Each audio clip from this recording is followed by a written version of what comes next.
নমস্কার, দেখছেন ওঙ্কার বাংলা ডিজিটাল। আমি আপনাদের সঙ্গে রয়েছি অর্ঘ্য। যেমনটা জানা যাচ্ছে যে এসটিএফ অর্থাৎ স্পেশাল টাস্ক ফোর্সের জালে এক জৈশি মোহাম্মদ জঙ্গি হামিদ মণ্ডল ওরফে হামেদ, তিনি বর্ধমানের রেনেসা টাওয়ার থেকে গ্রেপ্তার হয়েছিলেন।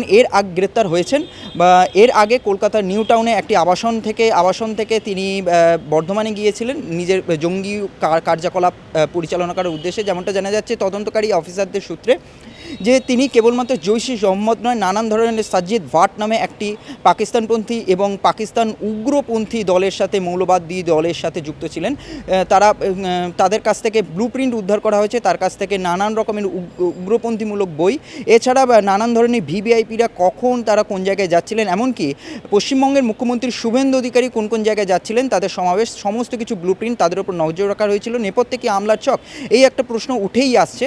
তার পাশাপাশি যে এই যে পাকিস্তানপন্থী এবং পাকিস্তানের যে এই জঙ্গি গোষ্ঠীর একটি মডিউল কাজ করছে বলে আরও একটি বিশাল চক্রের হদিশ রয়েছে বলে এসটিএফ সূত্রে জানা গিয়েছে।